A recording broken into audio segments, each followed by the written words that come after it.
an amazing lady called Mariam Dubo Dahir, who's the County Chief Officer for Gender and Inclusivity. Just to give us context, give us a bit of background so that probably you can get a sneak peek as to how the county is operating the particular sector around inclusivity. Then possibly later on we can just have conversations in terms of what lessons can the county pick around innovation as we look at the issue of inclusivity. So a round of applause for Mariam Dubo Dahir. Karibu Chief.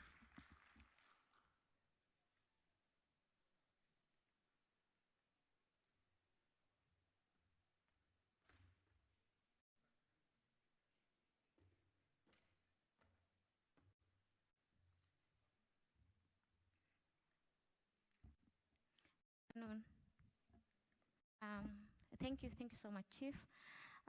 First of all, I feel very grateful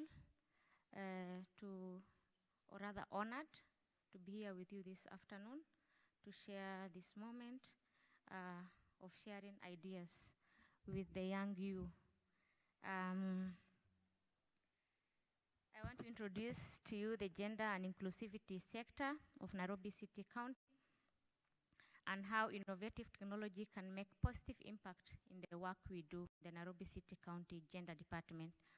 Over the years, Nairobi City County has put in measures geared towards achievement of gender equality.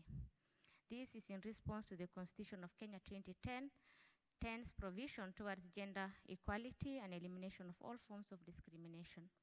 Gender and inclusivity sector was established as the lead sector in the promotion of gender affairs and in the promotion of gender, in the mainstreaming of gender activities in the county sectors and responding to the gender needs of the city people. The sector derives its mandate from the following legislative frameworks: the Constitution of Kenya 2010, the National Policy for Gender and Development, the National Disability Act 2003.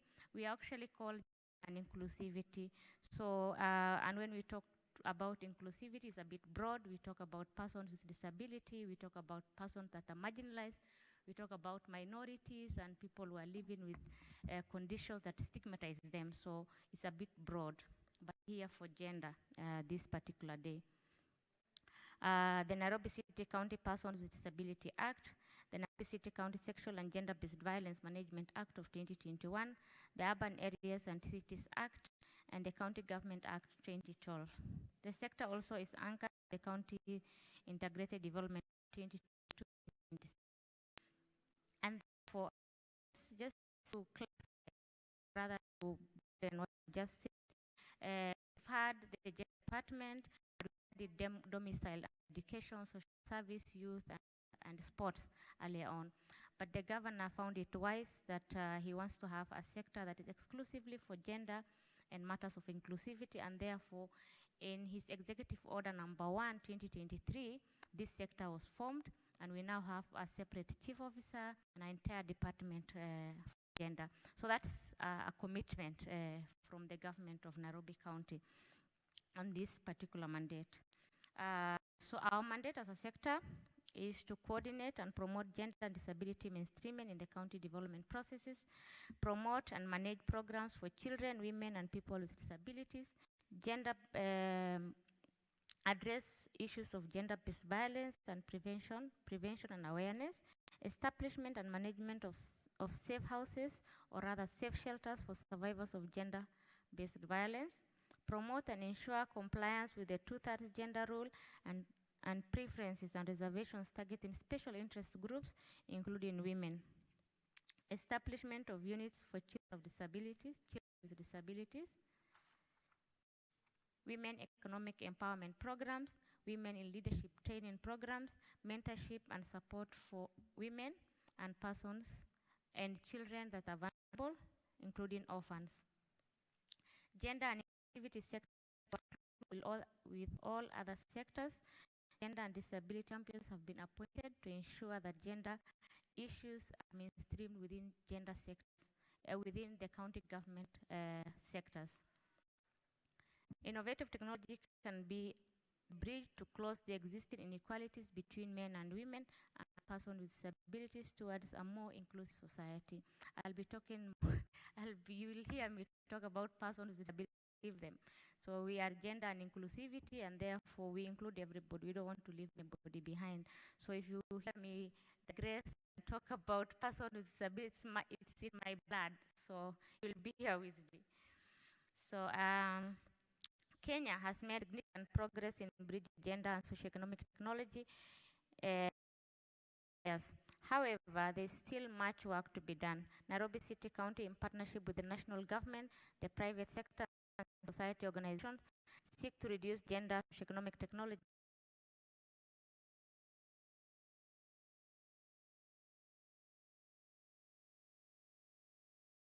of the internet and mobile networks in urban areas, as well as reducing the cost of internet access. An initiative that the national government, through the Ministry of Information, Communication and Digital Economy, is undertaking.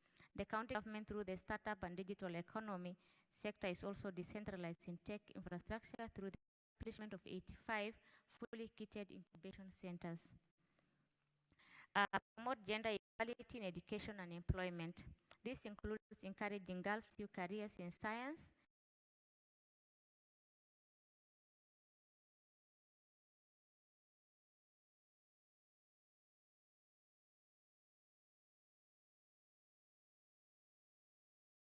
stereotypes and biases. This includes raising awareness of the negative impact of gender stereotypes on women's access to and use of digital technologies, and promoting positive role models for girls and women in the tech industry. Advocate for policies that support women's economic empowerment. This includes providing women with access to credit, markets, and other resources that they need to start and grow their businesses. Encourage women to take jobs in areas previously the preserve of men, such as the building industry and transport businesses. Establishment of a central database for persons with disabilities and women and survivors of gender violence. Training for persons with disabilities, I will not dwell on that. Economic support for women survivors of gender-based violence to enable them to support themselves and hence break the cycle of violence. Production of gender disaggregated data for planning. Map out packing persons with disabilities. I will not dwell much on that. In addition to that, the sector is open for collaboration in the following key areas. Support the development of women-led tech startups and businesses in connecting with women with mentors, training, and funding opportunities. Creation of more opportunities for girls and women to participate in other tech events. These events can help to expose girls and women to the possibility of career in technology and to connect with them with the mentors and other role models. Encourage the media to portray women in positive light in relation to technology. Media can play a significant role in shaping public perceptions of women and in technology by portraying women as competent and capable users and creators of technology.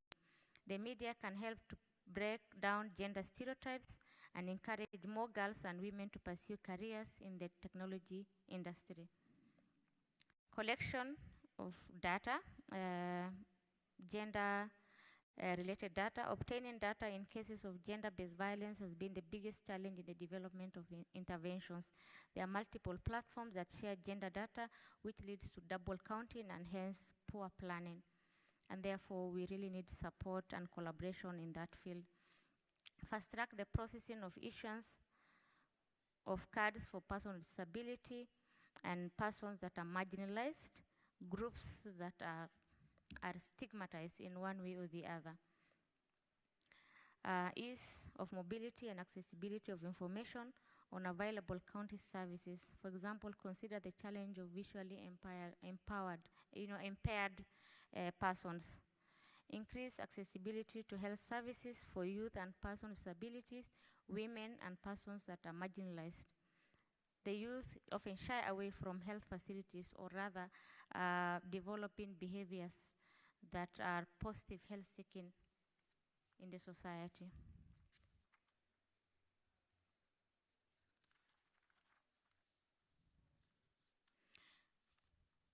accessible and safe public spaces, our markets, our schools, our streets, public toilets, recreation facilities should be safe and accessible, and this is something that the county government is ensuring.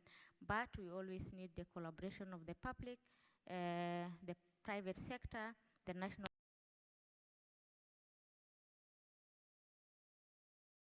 exhaustives, and significant progress in bridging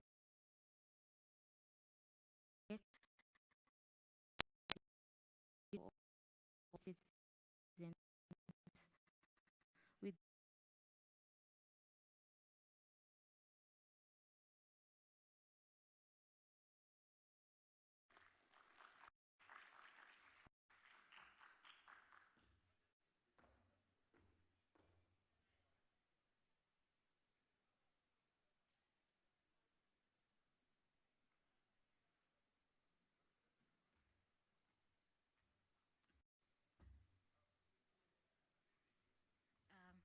Thank you so much for, sorry. Hi, good afternoon. Thank you so much for that, Madam Mariam. So we'll go into the panel session. Sorry, my name is Grace and I'm the project manager at Kayana. So we'll go into the panel session. I'd like to invite our moderator, Mercy Kimalat. She's the CEO at ASEC organization, and she'll tell us a bit more about what the organization is about, and then she'll introduce our panel speakers. Thank you, and welcome, Mercy.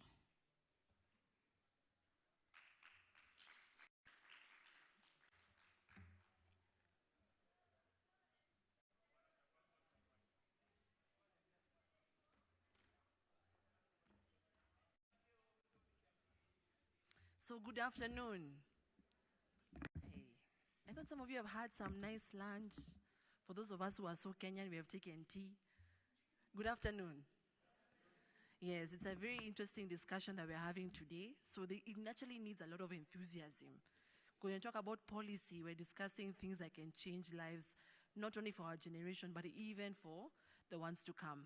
So I'm really happy to be here and happy to host every one of you for this session today. My name is Mercy Kimalat. So I'm the founding CEO for ASEC, which stands for the Association of Startup and SME Enablers of Kenya. We're a membership organization that brings together over 85 entrepreneur support organizations that work tirelessly with entrepreneurs, right from ideation stage, helping them build a prototype, helping them commercialize that innovation, even up to growth stage where now they can access capital and markets, and more so also supporting them on the scale up where now they attract larger financing through venture capitalists or through angel networks to help them scale their solutions across not only Kenya but across Africa. So I'm really happy to be here today and moderating this session. And I have a wonderful group of panelists with me. Funny enough, we all have a tech background. I don't know whether Grace, it was by design, but that is fantastic, as because we're actually using our knowledge and putting it into practice. So allow me to introduce my panelists on stage, and I'll start with Madam Mariam Dahir, who's the Chief County Officer on Gender and Inclusivity from Nairobi County. And kindly give her applause. Welcome. And then also we have Hilda Mora, who's the CEO and founder of Zesha. And also we have Nyaruwai Muhoro, who's the founder and chief commercial officer of Infinity Tech Africa. Then also closely behind her is Tracy Mwangi, who's the co-founder of The Ring and Zaimis Limited. Tracy also explained why we have two names in one company, but I'd love to have you. And then finally, the man of the hour is Kelvin Joka, who's the head of digital products and strategy at Diamond Trust Bank. So welcome, Kevin. Can we have the microphones? Wonderful.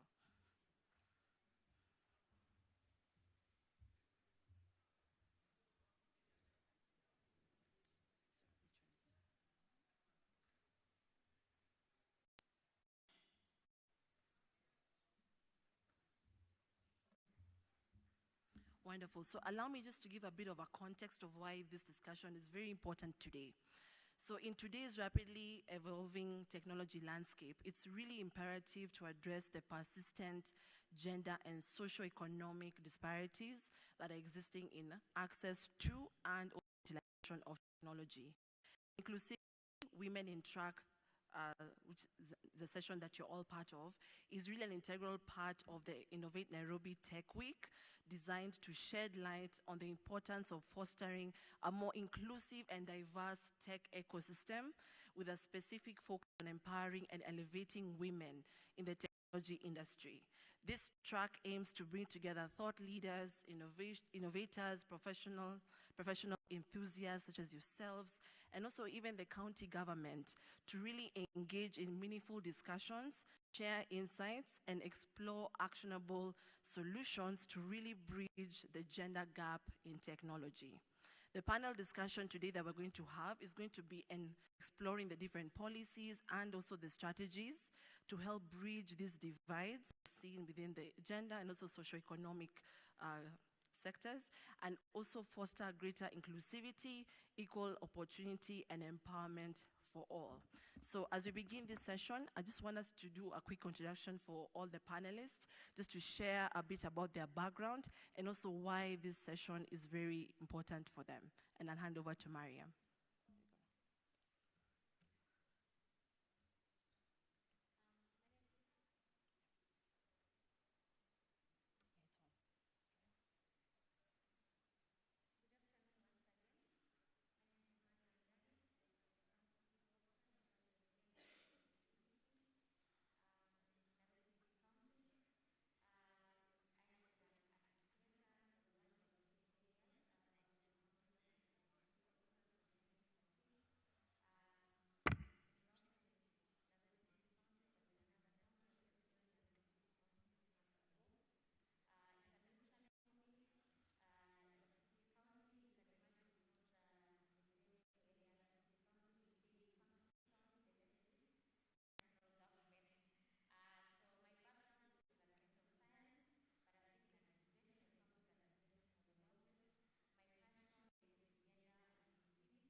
Thank you so much for those. Oh, you want to give a clap? Why not? Yes.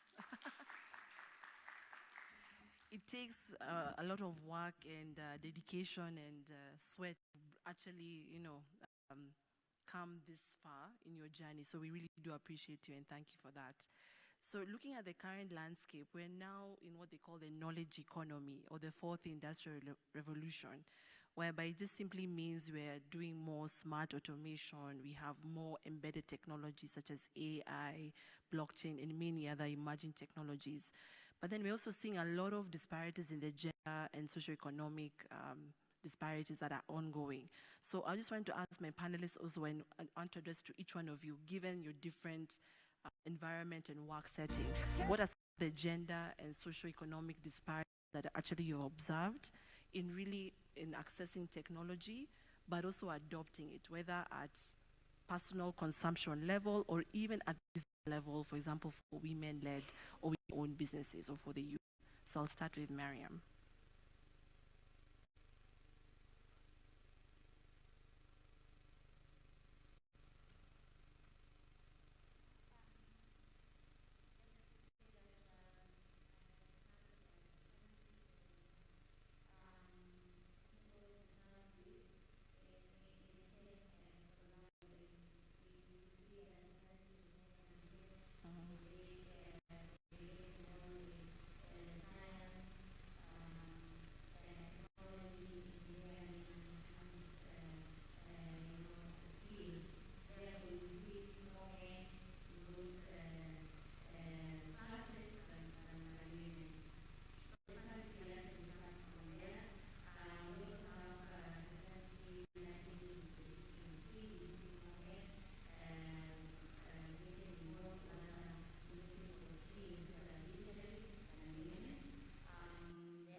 Women. Yeah. So how do we, where we sit as Pesesha solve for this problem? And there's so many ways we've worked together with my team to include more women since we started Pesesha in 2017. And one of the key things that we've been doing a lot where we've seen results is financial education. I think there's also the cultural issues that we cannot ignore, the stigma, the lack of understanding and knowledge for women to access credit, and it starts from there. So we've done a lot of work, not just by ourselves, by working with partners to come together and say, how do we start educating women on access to credit, why it's important to them, and what do they need to be financially included. So there's a lot of work that we've had to do with to even get women to be financially included. It's not just about giving them credit. It's also about educating them. So that takes a village to bring that financial education. It takes a lot of partnerships, and I'm glad I'm here together with my colleague Diana, who leads some of those financial education programs to bring more women, first understand need for credit, get the right knowledge, because we've seen the more you empower women with the right knowledge, even when they get the credit, the more informed and their repayment is actually much more better, because they are able to be first educated before they access credit, so they know where to put it. And when they put it into use, it not only just helps them, it helps their community and it helps the entire, generational effect. So that's the advantage that we've seen in our work and we continue to do. And then lastly, in the workspace, I think for us in the fintech space, there's not so many women. And, I'll talk about also just generally the banking space. I think as far as I remember my statistics, the last I saw was there's less than 5% in the top level of the banking and the financial sector. Women at the CEO level or at the C level, really making decisions. And as you know, Africa is driven by financial services. Mercy talked about the fourth industrial revolution. We cannot ignore that as far as Kenya, as far as Africa goes, mobile money is still the driver of almost everything we do, and financial services sit at the center of that. So if you don't have women sitting in those board meetings making decisions about financial services, the products that are being designed, then we're definitely leaving a lot of the solution on the table because we don't have also women included in those board meetings. So we've done a lot of work. From where I sit as the CEO, I've embraced, a lot of women to be part of the product design. We have a lot of women in our data science department, our tech team, helping to design these products, because if you involve women at that level as well, they are also able to design the right products that are strategically going to solve these inequalities problems. Thank you. I will talk about access to internet and affordability to internet. The first being access. We know that in urban areas, the mobile network is easily available, and you have 4G, you now have the 5G, and you're able to connect with the mobile internet on your phone. There is also access to the device. So we know that now you can get a device of up to 5,000 bob that is internet enabled, so you will be able to access your internet there. But what if you live in a town like Narumoro? I come from Narumoro in Nyeri County. You have to go to an urban center to be able to get an internet access. The rest of the majority of the country is covered by the edge technology, which is not internet enabled. Also, there's the cost of the device. So there they will be using mainly a kabambe, so they will not be able to access the internet. And even in the urban areas, you will talk about somebody who has an internet-enabled phone, and there is the 5G available, the 4G available, but they need to buy data bundle. How much money do you have access to be able to get your transport to go to college or to go to work and buy your internet bundles? So if you don't have a place where you're able to access free internet, you'll find that in this age of technology, in this age of information, there's a lot that will come by and pass you by unless you're able to access the information. So for me, a key point is how do we get to have more access to internet throughout the country, and to internet-enabled devices throughout the country. What are the initiatives that we can take towards that? And also make the internet affordable so that everyone is able to top up a 10 bob and access their phone calls and access their data and their SMSs at the same time. I think that would go a long way in giving access to information and to a lot of the things that will come with the information. You'll be able to access your job opportunities. You'll be able to access the gigs that you do on a daily basis, and do a lot more with the internet that's available. Also entertain yourself. We know with TikTok age, there's a lot of entertainment that is going around through the internet. Thank you. So when we think about the gender gap, I think for me, it was a very personal experience in school where we were 20% women in class. And actually, when I was in computer technology and then CS science had the same disparity. It is actually not an African issue alone. Globally, the uptake of STEM courses is at 30%, right? Locally, we are below 30%. JCOT was doing terribly at 20 or even below 20% in some classes. And so the adoption of technology starts dropping off. And for me, actually, the drop-off is what I've found to be very interesting. Math starts being hard at around class 5, 6. All of you are great, and then math starts being hard, and attitude enters, and you're told that girls are not supposed to do complex things. Girls are supposed to be pretty and all those kind of things. And then you drop off. Then we go to high school and physics becomes one of the most dropped subjects by ladies in school. Then it continues that way. When we come to STEM, we actually have the 20%, but software developers produced from these schools are actually 92% to 8%. So only 8% of those who actually graduate in STEM courses, or let me say computer science or computer technology courses, then become software developers. So even after studying in that 20%, there's even a higher drop-off. If you check 8% in my class, maybe only one or half of somebody then was able to do software development. And the disparity then you're able to see even in our households. As she said, internet access, you say women are less likely by 39% to access internet even with a mobile-enabled phone, with an internet-enabled phone in a place with internet access in those areas. So one of the things for me I would like us to discuss and to address is how do we make the narrative of technology, how do we make this thing that we've seen to be very complex and very masculine more available and inclusive and relatable to everybody. One of the last things I'd like to finish was we're discussing this thing with my sister yesterday, and we're remembering the cartoons we've watched, right? A lot of children are influenced by cartoons. Every girl likes Frozen right now, Dora the Explorer, you know, so the cartoons that they're liking right now. During our time, we had a lot of things that we liked. One of them I loved was Puff Girls, about hero girls. One of them was pink, one of them was tough green and that. But the scientists were Dexter's Laboratory, a guy. Phineas and Ferb had Dr. Doofenshmirtz, yeah? the big evil doctor, who was a male as well. And then I realized the conditioning of the lack of penetration of technology to girls comes from those small areas.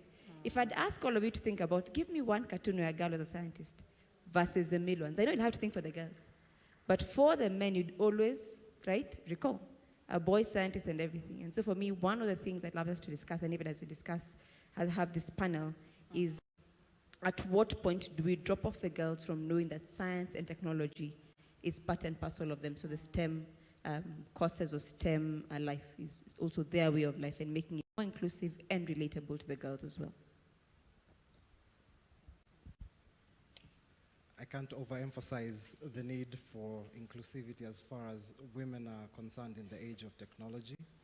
However, possibly to just grow it out a little bit further, and to Miriam's earlier point, persons with disability, the elderly, marginalized communities, refugees and the like, all of these particular persons are part and parcel of what forms the fabric of the social economic system, right?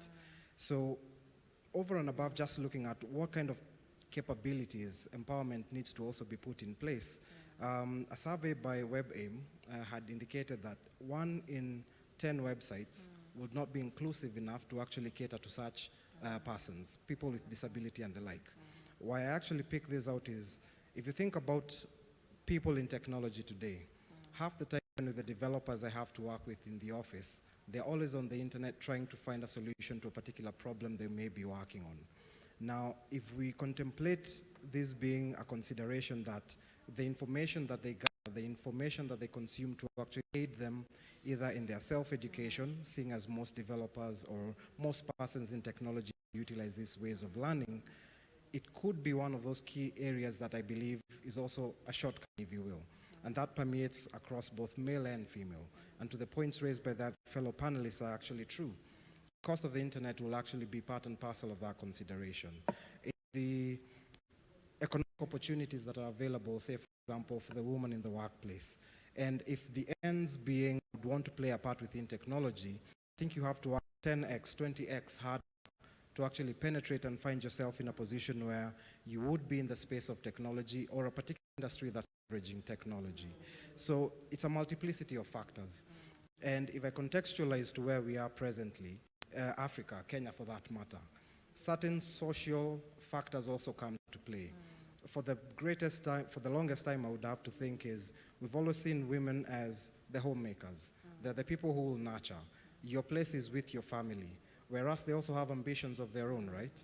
So it's really taking that forward and trying to figure out what are those things that may become a barrier technology is actually one of those things that if solved for, maybe gives the woman more access or more capability, if I will, that can actually traverse more. You can still manage a home, and you can still suffice to actually run a professional career, right? So in my own opinion, I think those are some of those two things that possibly add up. And to the panelists' points, I think they're all in one or the other way related. And the solutions to this, I believe, is trying to identify what are those practical, actual actions that can be taken on either from a society level, also from a corporate level if we're thinking workspace and the like, and also from a government point of view as regards various policies that they would be putting in place. Some of those affirmative action we always hear about, it's really not just about funding, it's the education that you'll have to pass across. It's the opportunities that you present for such persons that may be marginalized or are put on the sideline as regards the various types of solutions we'd like to see implemented to address that problem. No, that's quite rich. I think I've also learned a lot from each and every one of you in the context of how the disparities look like, in terms of the socio-economic, but also for gender. And some of the things that you have mentioned was one, access to internet. There was also the social cultural challenges, which also ties in with role models, right? Because if you don't see someone who's leading or being part of a certain sector, then it's very hard for someone to follow. And it goes back to the role of cartoons, creative economy in a way. How does that influence that? The other things that I was picking out was definitely the key need for infrastructure. We might have all these great ambitions, but if there's no fiber connecting there or no satellite technology in the different marginalized areas, then how can we have internet connectivity and also penetration there? The other aspect is looking also at skills, basic skills. I remember running a training where we actually had to train people on how to use WhatsApp first, then now talk about WhatsApp for business. Something very simple that we assume it should be easy to use, but how then can even an entrepreneur use their phone device to access internet connectivity? And that also just ties in with something you mentioned, Kelvin, about there are ways that we can actually begin having these challenges documented and also having policies that help to enable a more inclusive and also progressive culture for the social and economic integration within technology. So I just wanted to perhaps get a few examples of what are some of the policies that you've seen at both a local level, whether it is county-based or national, and even sometimes also pegging back on the international policies that we can even leverage, that we can also see in how to adopt. So I'd like to invite Tracy to give a feedback, and then also Hilda, and then Mariam, and any of you can. One of the policies I've actually enjoyed is, I don't know what I'd say, but it is a digitization of government processes. In as much as most of us don't see it as like a whole policy put in place, if all of you can be honest with yourselves, how much has eCitizen helped people to start even learning about entering into different things and being able to pay? The other one I remember is like the county payment systems. Right now, even in Kiambu, everybody pays via, M-Pesa, and they've been forced to learn how to use the USSD code. And when you go there, even the person who's attending to your parking will tell you, fanya hivi. Somebody will explain to you and educate you. That's one of the things I really appreciated. The second one, I think that was at my time, I'm also sure it's the same, is even the cutoff marks, right? That encouraged girls to be able to access STEM courses. And I'm saying during my time, I'm not that old, by the way, yeah? But the system has changed. I have to recognize that time has passed. But when we were entering into campus, girls were allowed to enter, let's say 77 for the male, and then girls were allowed to at a lower course, at a lower grade, but not too far off. But it also allowed the ability of people to now take up these challenging courses, right? So I think for me, I just want to mention those two and allow Hilda to speak on the rest. Yeah, I don't know if I have much to say about what's happening here. I think there's a lot of room for improvement. We are still waiting for the startup bill to happen because I think there's need to bring more startups to succeed. We haven't seen more success stories, especially locally. I think some of these things, just ease of doing business, taxation We've seen the finance bill just come in, and there's a lot of what we have to say as startups, which, you know, some of those things we are asking, how are we going to be able to survive? How are we going to be able to make it, you know, in the next 5 years? So what I'm saying in short is there's a lot of, you know, bringing on the table entrepreneurs or SMEs that hasn't yet been done to have a voice on these policies. That said, there's a lot we can learn from what's happening, even regionally, globally, you know, harmonization of policies. I think I really like what's happening, you know, in countries like, of course, even Nigeria. Let's come closer to Africa. You know, just harmonization. When you're being regulated as a small business, you're dealing with one regulation, you know, and like here at home, you're dealing with, you know, regulators who potentially don't even speak to each other. You know, you move from one regulator to the next. So there's really need for harmonization of policies. And it allows for ease of business, allows for investments to come into the market, investors to be interested to invest. And, you know, globally, at a global level, you know, we could be talking of even investments, vehicles that actually help small businesses or startups to have that seed funding, because that's where the problem is. A lot of the investors want to come in when the company has already been set up. There is growth, there is profits, and there is customers, like where Pesesha is right now. But now who's going to invest in those early companies that are looking for investment? Government needs to think about that, because that's where you create jobs. That's how you create opportunities, is if you push for more entrepreneurship, even from school. Our education system, in my view, still has a long way to go. We can learn from what's happening globally in terms of policies, because entrepreneurship starts there. I started my journey of entrepreneurship when I was back in Strathmore. You know, that's where it started, you know, just being in the right place, nurturing your entrepreneurship skills and learning from people who've done it, getting more practical stories in school really helped me to believe that actually I can be able to do it as well. So, you know, I think we really need to think about where do we need to start? And I think if I were to summarize 3 places, from a regulation, how do we make it easy for startups? Instead of stifling innovation, how do we promote more innovation with the regulations that are coming in the market? Finance bill and other policies we are starting to see coming into the market. How do we make sure that the SME is involved and their voice is also heard in the definition of those policies and coming up with them? And then lastly, how can we learn from what's happening globally and even regionally? Harmonization of policies and making sure that we're actually helping small businesses to flourish, because that's where the jobs are going to come from.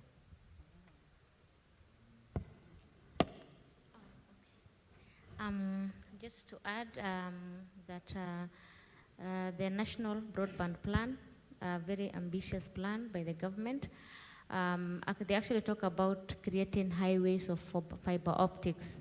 In the future, we are looking into a situation where, you know, the entire Kenya is covered, and everybody will be able to pick from where they are. So wherever you are, you're in the car, you're in the rural, you know, farthest end of Northeastern, you'll be able to access a fiber. So that's a very ambitious policy. If we, as a government, give it, see to it executed, then we are looking into a good feature of technology. But we are good at drafting, you know, ambitious policies. We are good at drafting policies that people borrow and prosper, but we are not good at seeing to its execution. But we are very hopeful, because we are in a new dispensation, that will be achieved.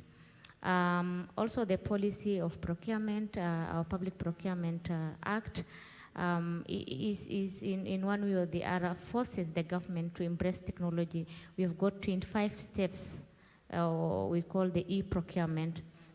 So whether you are, you know, technologically blind or whether you are technologically friendly, you are forced to embrace technology in that regard, and therefore I see it's a very, you know, friendly policy in terms of embracing technology. Also, policies of educational inclusivity. policies that are very friendly to including technology in the education sector. But I know we've got so much to do in that field, and therefore, looking into the future, I don't want to preempt what is coming, but I'm seeing a very good future in terms of including technology. Yeah. I want to speak to public-private partnerships, and I will give 2 examples. I'm involved a bit with UNESCO, and I see that they hold a lot of workshops with the education system in a bid to put interventions. They do a lot of workshops in various schools to promote the STEM subjects with the students, which actually has impacted because you will see increasingly there's a large number of students taking up the STEM subjects, sorry. And the intervention goes both to the students and to the educators, because they hold workshops for the students and they hold workshops for the teachers. That's for primary schools and that's for high schools. And they are aggressively doing this across the whole country, from county to county, and especially focusing on marginalized areas. So this will go a long way to improving the uptake of these subjects. I'll give a second example of Safaricom. As part of their social responsibility, they have 47 counties program, where they take a school in each of the 47 counties and do a mentorship, again, on the STEM programs. And this has been going on since the year 2014. So we are now in the year 2023, that's about 9 years. And the impact of this has been that there has been an increment in the number of students enrolling for campus from 10% to 18%, which is quite a positive impact. And for me, it's more involvement of the corporate organizations and the NGOs in intervening in the system to improve the digital uptake. Thank you. Yeah, thank you so much for that. I think for sure the policy, it sounds very broad and complex, but actually when you contextualize, it comes down to like what you talked about, tax incentives, whether it's allowing for different access to funds, access to government services. For sure, the e-citizen has allowed, I think, almost every Kenyan citizen to access a public good just through digitization of the government. So there are lots of good things already happening. I want to just also add to the conversation about like what us as ASEC we're doing. So we actually conducted a research for the Western Kenya. And as you know, Western Kenya is also one of the regions that really is also in a way lagging behind because of lack of support over the years. And we actually discovered something in the agriculture sector, that out of 75%, because you know Kenya is agriculture based, out of 75% of entrepreneurs who are involved in the agriculture value chain, it's only 10% that are women and youth that are actually participating. That's a huge gap already seen. So one thing that we actually tried to do was conduct a research on the business and policy and regulation landscape to understand really what are the barriers that are hindering the women, youth, and even also marginalized communities, like people with disabilities, or the undeserved communities that have not also been recognized, looking at refugees. So from that research, we actually were able to engage the Lake Regional Economic Bloc, which also in a way is the regional government, to really relook at their policy structures, look at how they are marketing the government funds, the different government programs to target those people. And also, I really have to appreciate Mariam for being here. If you look at Nairobi County in itself, they have actually, and if you listen to what she was saying, they created a specific office for the gender and inclusion, which I think is a huge move that the government also is taking note of and ensuring that there's inclusivity. The other example was I came across in 2021 was with an NGO and KEBS, Kenya Bureau of Standards, where they actually created a standard for all entrepreneurs who are developing products and services, that they must have an inclusivity feature. So whether simple things such as reducing the brightness on our website, or even how someone who's deaf or has a visual impairment, they're still able to access services. So we're still seeing a lot of good things happening, but of course, there's need to accelerate that and have more inclusivity and embed it in policy that can actually outlive, the current government, and also still provide support to the Kenyan and even East African community. So there's one question, one insight that came out was the need for skills and knowledge training. Hilda, you mentioned about how you're providing financial training for women just to be able to access these financial products. And also, Tracy, you talked about, I know you didn't mention it here, but we're talking about how to upskill the youth, right? Training youth from all over across the country, building them up within your own organization and helping to place them in other businesses. If you're looking at the kind of training and education you're offering, what are some of the innovative approaches you've used to really bring this divide, to really reduce the divide? And also, Kelvin, if you can also add on how a bank, because you also are placed in different regions across Kenya, how you've also been able to embrace more women, youth, and even people who are marginalized to access financial products and services. So kindly just share with us a bit more on that. I'll start with Hilda, Tracy, and then Kelvin. Yeah, very briefly, I think just to summarize, because there's a lot of, partnerships that are involved to even enable and bring those skills to the women. Because sometimes we find it's already people who are already working with those women. For example, I'll give some of the examples. We've recently just partnered with FSD. And FSD, already has a couple of programs they are supporting that actually touch on, inclusivity and trainings and capacity building. So we just come in to bring our credit expertise and, of course, also help to scale those programs in a big way and provide the infrastructure, to help those women to be now even included at a deeper level. I think the other opportunities we've had, of course, is looking at social groups. As we know, most of these women are possibly in a chama or in a social setting. So we've also taken advantage of those social groups to go and reach to these women who are already doing business or they are already working to do some sort of productive activity. So we've then taken advantage of those groups, and actually they're already doing it in different levels. So just educating them becomes part of the activity that then is embedded into the way they do things or in the way that they network in their groups. Of course, technology, at the end of it all, we've embraced technology. Our platform has the ability to basically use channels of offline and online to allow inductiveness of how we educate and contextualize and tailor-made. So there's a lot of data-driven approach that my team and I take. We have a lot of data that we've collected, continue to process, and work with partners as well to understand the needs of women.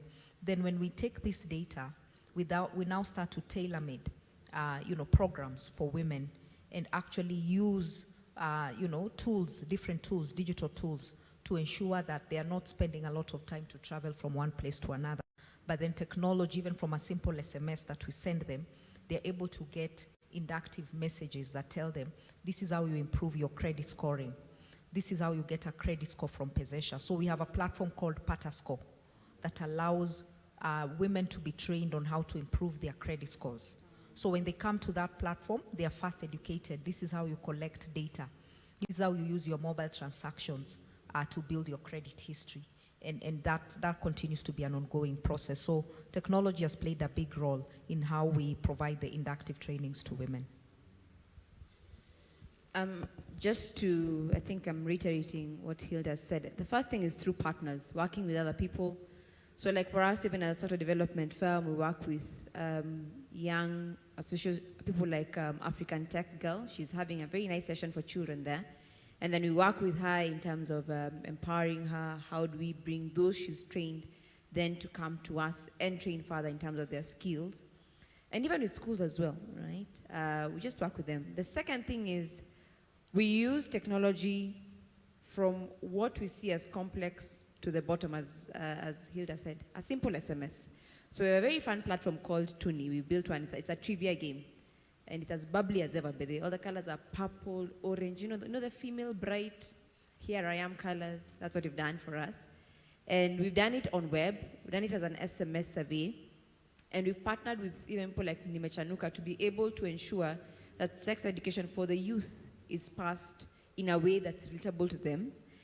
And even with the knowledge of the socioeconomic disparities, then for those who are not able to access the web or internet, we have it still on SMS. So we are able to capitalize technology through and through, not for its fun and, how can I say, forward nature of saying we are doing this and we are doing this, we've gone to blockchain and all those kinds of things, but we understand where we are as a nation, our people, their needs, and then work with them. And that I think as well, just partnerships and ensuring that tech goes through and through in serving the people rather than just having fun tech. I'm curious, have you created a cartoon? Actually, there's a cat. Our logo is a very fun dancing cat when you score, you know? So yes, it's very fun. Yeah, so as Diamond Trust Bank, there are multiple initiatives that have actually been running. And if you'll allow me, I'll try and give some context as to how we got where we are and what we're planning on where we want to go forward. Through conjunction with the Kenya Bankers Association, there's been an annual financial literacy training program that was running.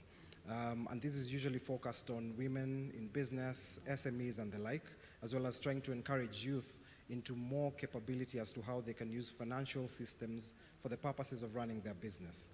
Now, this is really the background of where DTB started as far as how do we try and generate enough content or education that can help people understand how they can run successful and more sustainable enterprise. Now, what happened is part and parcel of this training started introducing more and more use of digital tools, and especially in running your business. Now, what that bore out of the engagements that we had was initially, how can you use digital financial services to actually enable you run a more adequate business?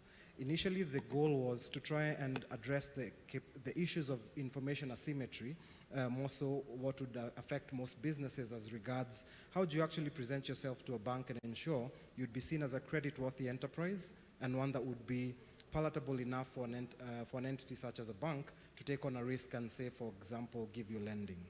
Now, what that led us to do is, in getting questions and interactions with some of these particular attendees, we came to realize that quite a high percentage was actually women. So what DTB did in one of its annual sessions is they started a foundation which started grooming women in business. If you've read about it or seen it on social media, this has presently been working with women within the eastern side of the districts in Nairobi, Eastleigh and the like, Rose Women Foundation. So in educating them as to how they use technology and more so within the digital financial services space, the need kept growing. And it stopped being just financial literacy, but more so how do we actually equip you? Because most of these women, interestingly enough, know what they want to achieve and they are running their business in whatever scale, small or large. So it started turning more and more into how do I actually leverage technology to actually run my business. And I like your example because that's exactly where it went. How do you use Facebook to set up your business page? How can you get impressions to actually drive business? How do you create groups that you can do marketing with? For a guy who's running an e-commerce platform, how is it that you're supposed to use certain techniques or basic things like CEO? It's a big thing, but it's really something that helps you learn more and more of how technology helps you run your enterprise. Now, this has been growing over time, and through our citizenship and sustainability arm of the bank, is now actually going a step further and is focusing now more into other critical areas of the social economic fabric of Kenya. Now, in coming days, we should actually be seeing some of these programs being rolled out into market. But I think the key thing to take away there as an organization, we have seen the need that it's already beyond the normal financial inclusion. It's beyond how you use technology to run your business, but but it's more so giving you the actual tools and skill sets that will help you run that particular enterprise. Happy to mention that through that particular program, we've actually borrowed some of those learnings and brought them into the side of tech. Through Astra, there are different communities that are being set up, and I really hope some of the women on the panel here today are part of those communities you're trying to build. There are different communities we're trying to bring up, and especially to try and permeate more and more into speaking how a financial partner could be part and parcel of that transformation journey for your own initiative. There are communities for founders, and now these cut across both male and female, but there are specific ones that have actually now been born out of activities. In March, we had Women in STEM being celebrated globally. DTB positioned herself as, we want to be associated with this particular movement. And through the tech that we're trying to bring in as far as embedding financial services is concerned, it's only realistic that we try and contextualize it to the normal conversation of the day. Women want to break into tech. There are capabilities that you will need within the enterprise you're running. More so tech-enabled businesses for that matter, and trying to address what are all these particular points you must put consideration into. How can DTB be that financial services partner that just goes beyond financial services and possibly even gives you the capabilities to start thinking of, what do I need to think about governance? What do I need to actually look into regards operationalizing my entity, and ensuring that we can underpin technology as the key enabler within these particular conversations. So as a financial organization, these are the things we're looking at.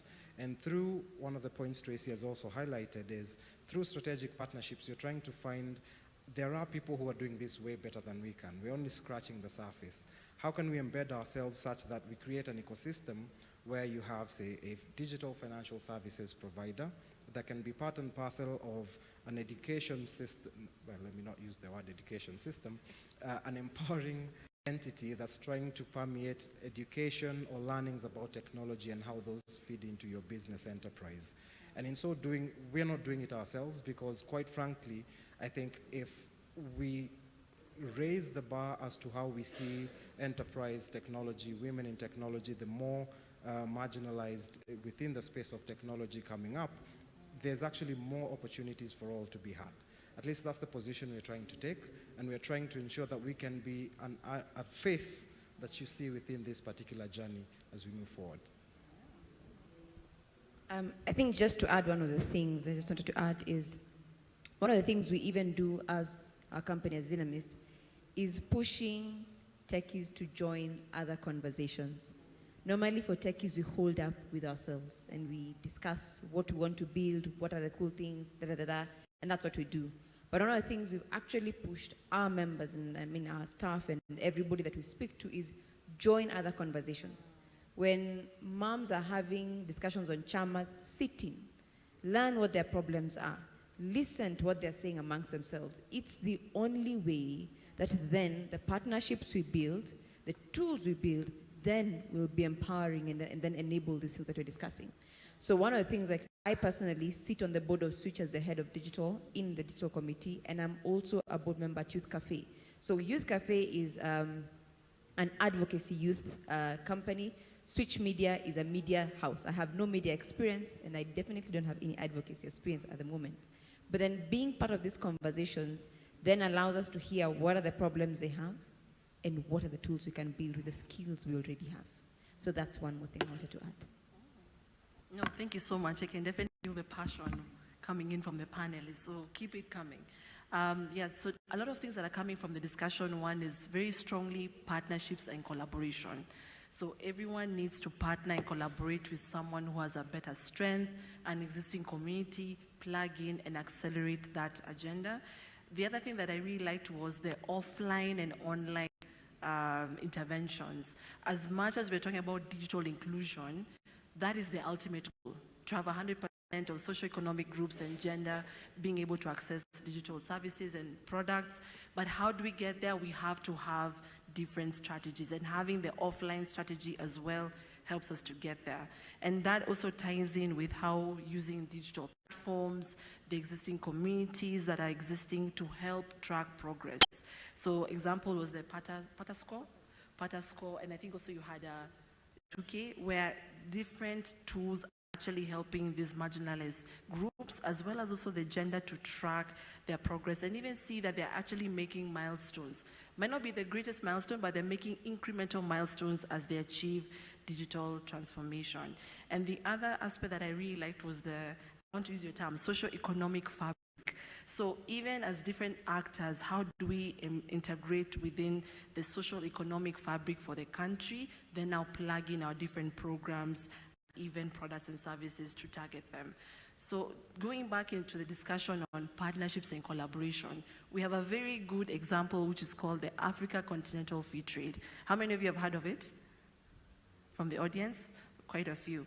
So this is actually an agreement that was signed by 54 African states to actually say we want to now start trading amongst each other, right? And also we have the African Union Agenda 2063, and also we have many bilateral agreements between Kenya and other, like what you mentioned about the international countries, for example, Germany, we have Finland, we have many other countries that Kenya already has existing bilateral agreements. But now my question is, how then can we use this opportunity to really encourage more knowledge sharing, as well as also technology transfer and adoption to really bridge the digital divide? And also, if you have any examples, maybe from your experience or from the entrepreneurs you've been supporting, to also share this as models.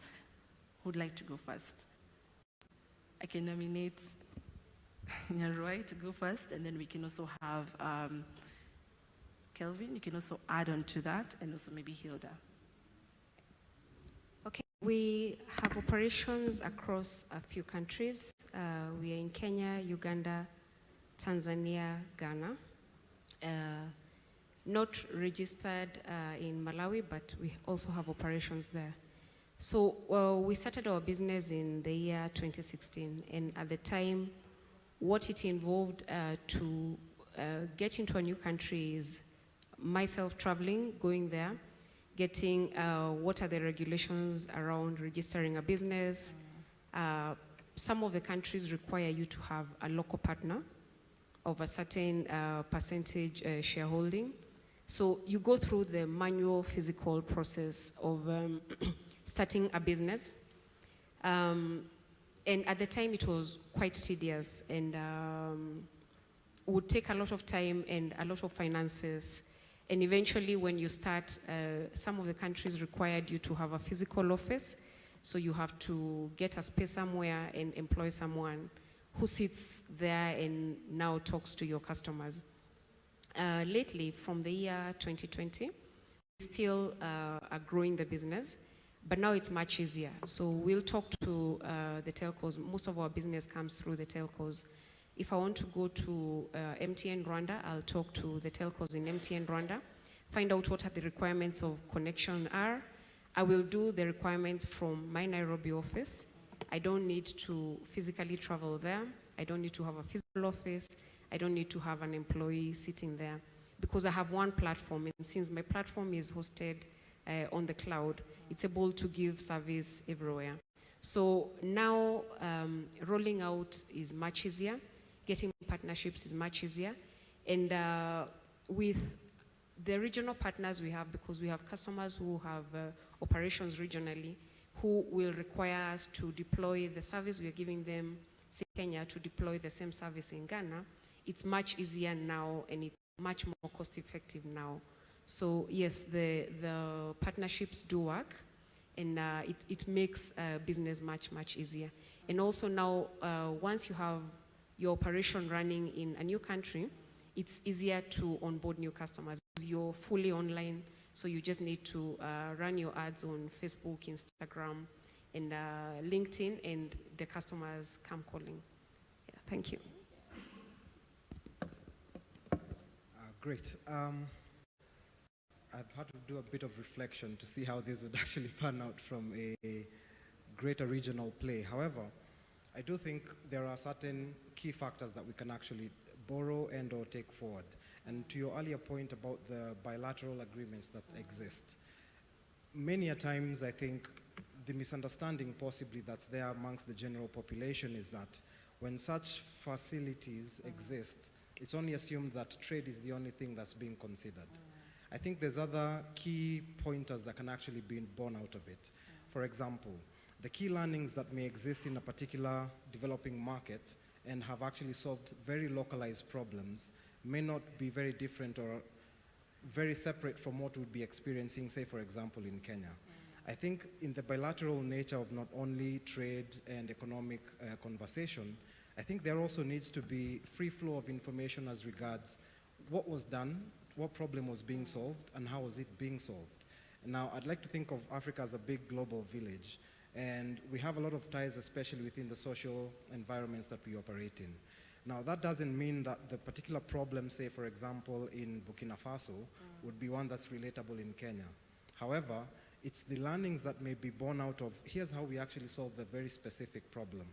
And if I could use an example, if we look at how the various commercial banks in Nigeria came together and put NIBs together, by the time IPSL and the local switching capabilities we have, there is a lot I think we could borrow from such a scenario.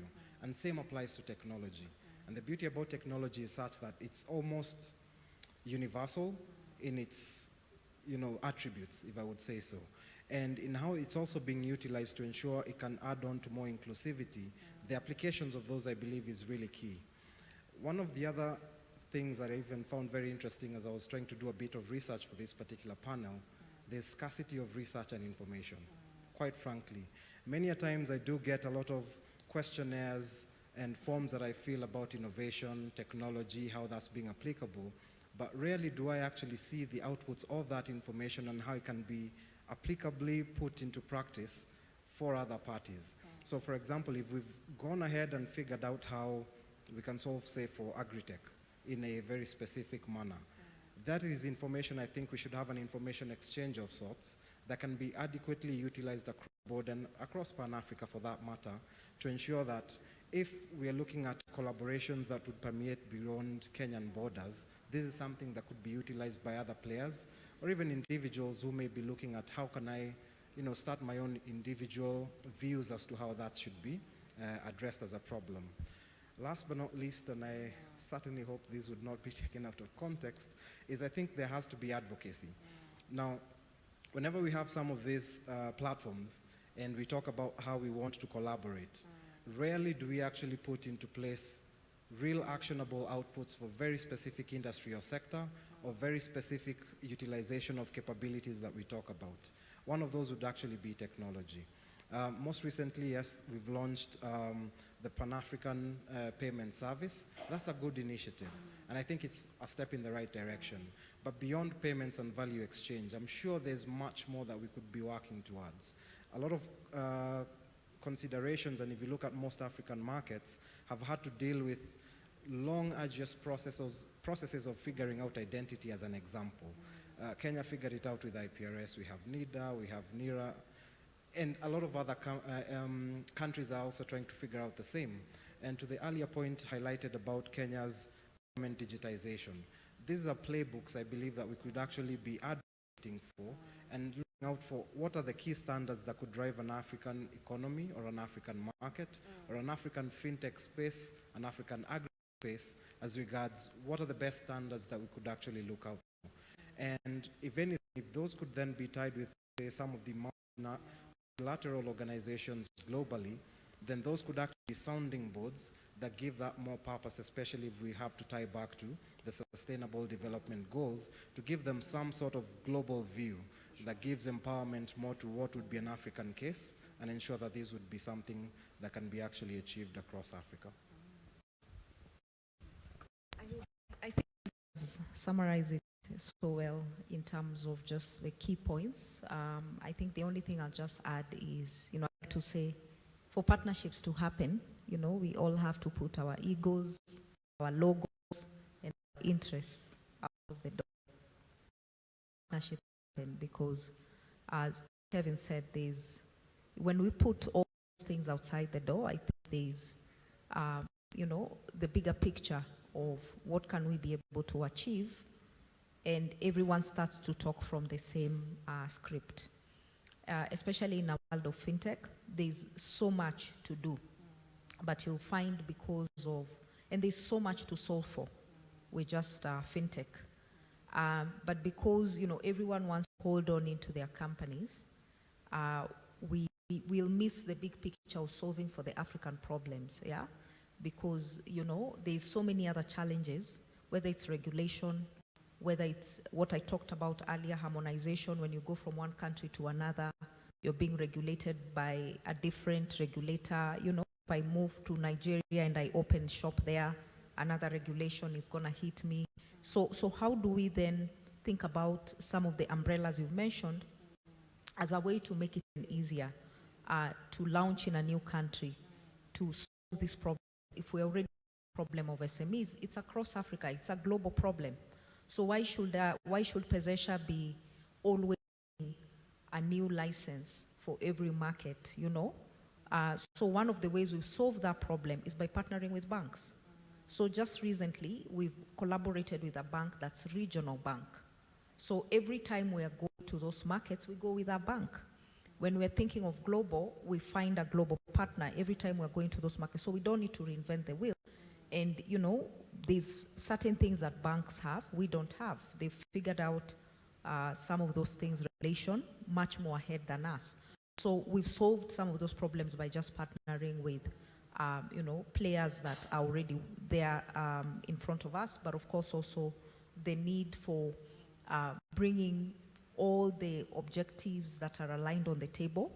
To Kevin's point, that's the only time that you get to, get things moving. Otherwise, we can all come to the table with the intention of partnership. But if we are all, thinking about what's our interest and how do we build our brands and our profits, I think we miss out the big picture. No, thank you so much for those great insights. When you hear the word social inclusion or digital inclusion, it just means that there's a category of customers that have not yet been targeted. So if you're to put on your commercial mindset, it means that you're actually missing out a big business opportunity by not tapping into the marginalized communities to provide the actual needed products and services. And thank you so much for my panelists for just adding on to those different examples, and even the ones that we can benchmark with, which may not be related to digital technology, study for us to study on. I think for sure that we are lacking, and the ecosystem is documenting our own stories and also our own case studies. For example, we have great women here who are role models in digital, the digital sector, but who has documented the stories, right? And so one thing I know for our sector that we are trying to do as an ecosystem builder is we actually developed an ecosystem portal whereby we actually invite all category of stakeholders to also begin contributing knowledge into the ecosystem. And I want to invite each and every one of you alongside also thinking about how we can continuously together work on designing products and services that can target these marginalized groups. So in closing, because I also want to give a chance for our audience to ask questions, looking at the future, what are some of the hopes and aspirations you have for a more inclusive and equitable digital future? And I'll start with Kelvin, working this way.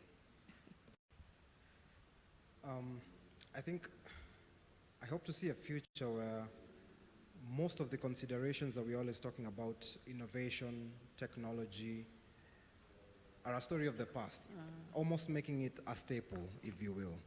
And to a point that was raised yesterday at the opening keynote speech, His Excellency John Sakaja did mention that we have to be intentional about it. And intention here I'd like to take away individually as a enthusiast of technology, is a player within the technology realm or space. I'd like to see more interaction where this is no longer just a conversation that's had between techies trying to solve a particular problem in the industry.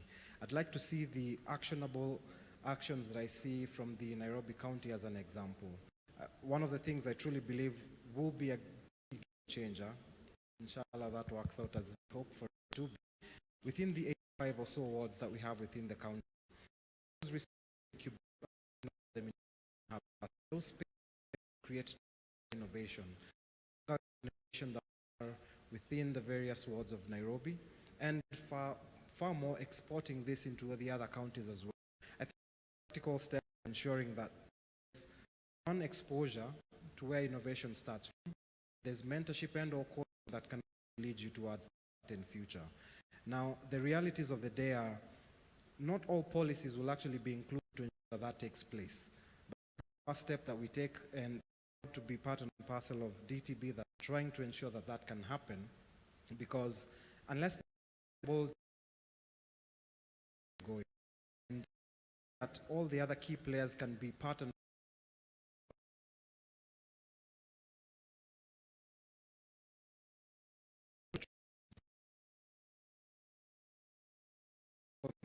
Savannah that you're trying, sorry, tech Savannah, that's right.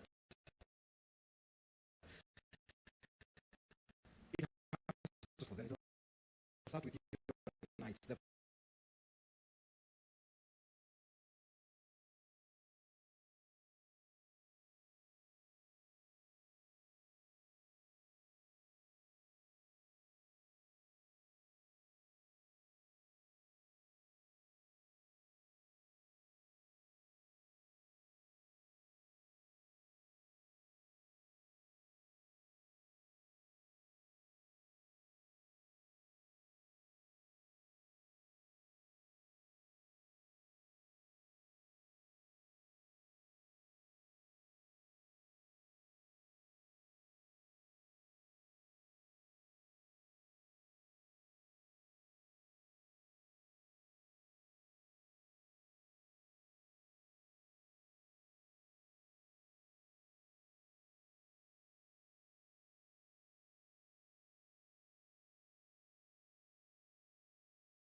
Self-made billionaire, no. Right? An amazing woman who went and co-founded Tinder, then came and did Bumble. Yet it is a story that is not as celebrated as ours. For me, that is what I hope for. A future where girls can be taught you don't have to be perfect, because in tech there's imperfection. You'll do your first product, it will fail. You'll do your second one, it will fail. Your third one, it will pan out. So for me, it is a future that embraces the girl child, and that the stories of people like Hilda, I was very excited to meet today, are then made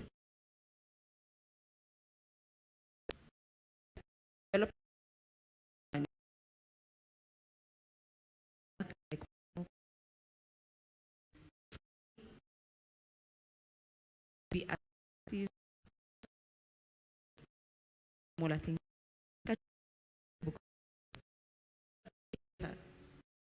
Goes to Dex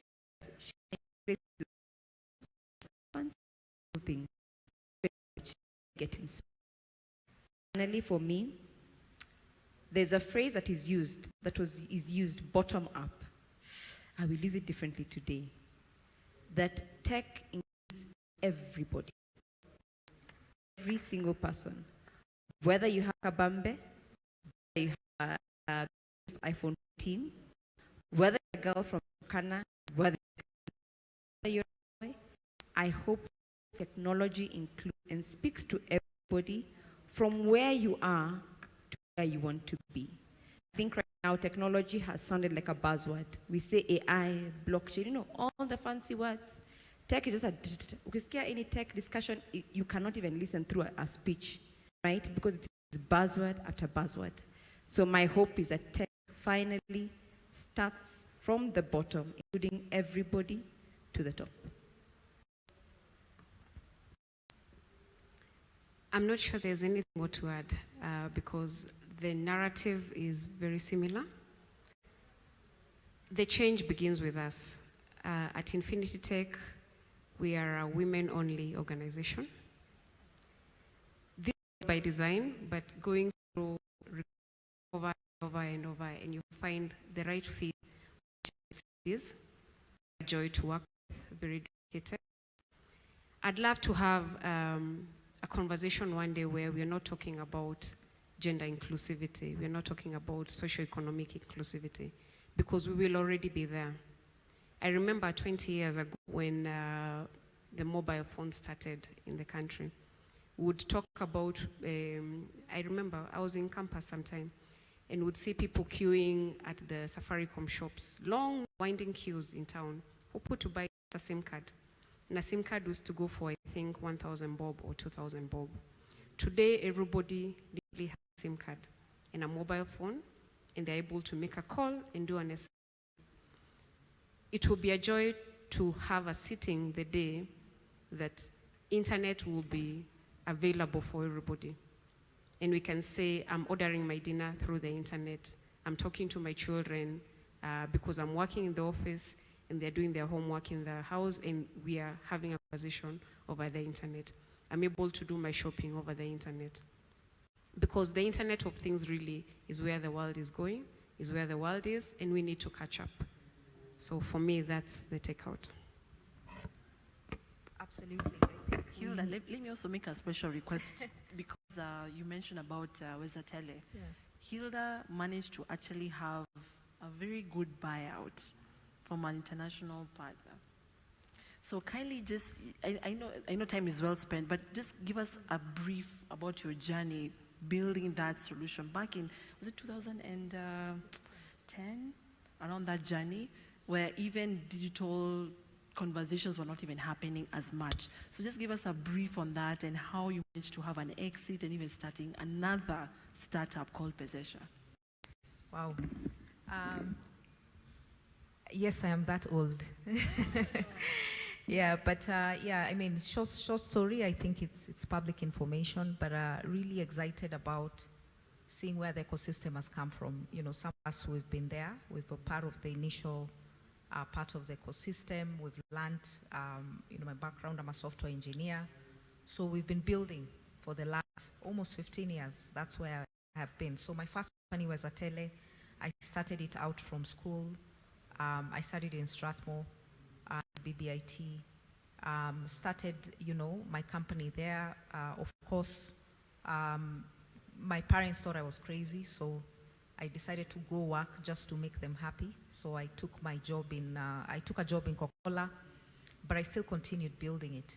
And then, of course, which was innovation space, gave us, some of us, a platform to really build and meet the right people. At that time when there was no money, investment, where do you go get a team? Where do you get crazy people to build stuff with you where you don't know where it's gonna go? So for me, iHub was that environment. So fast forward, you know, I got a team of just software engineers like myself. We built this business in 2010 to 2015. It got acquired by Jumo back in 2015. We, of course, exited. That was one of the first exits, so we made a few mistakes. We made a few boxes of money, but also many learnings out of it, which, of course, I ended up putting it in a book, A Kenyan Startup Journey. You can also get it online.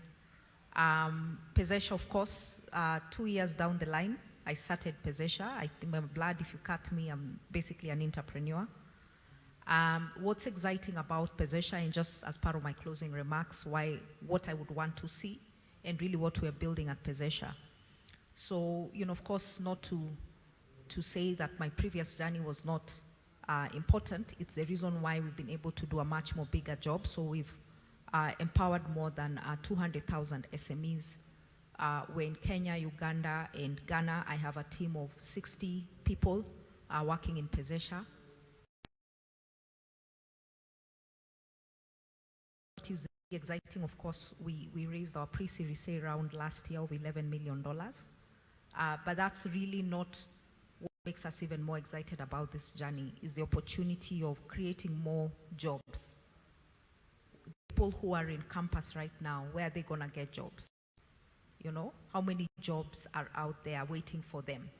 Where are the future jobs going to come from? So why we are excited about our vision at Pezesha is, if we can continue to empower more SMEs, we can create more jobs for now and for the future. Whether it's through, the credit that we provide them, the working capital. For every SME that we finance in Pezesha, at least 10 jobs are created. That's what we have in our data right now.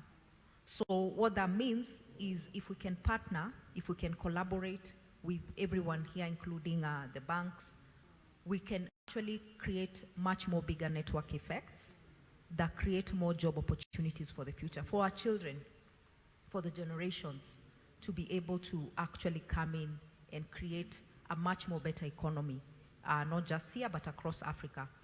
I think from a personal level, definitely want to see more women be more successful. I think sometimes it pains me that there's only a few stories to talk about, the same people. I think we still need to change the narrative. We need to see more women's stories. We need to talk about those stories in forums like this, because that's how you create a generational effect. When you start to create those stories, and when you talk about those stories for our children to do better than us, that's the only way we can talk about a better future. And everything else we've discussed here will become possible if we accelerate putting our stories on the map and getting more women to come in STEM, more women to practically do hard things. I'm a big believer of doing hard things. And if we can be able to do hard things, I think we can change this country, and we can change the entire world.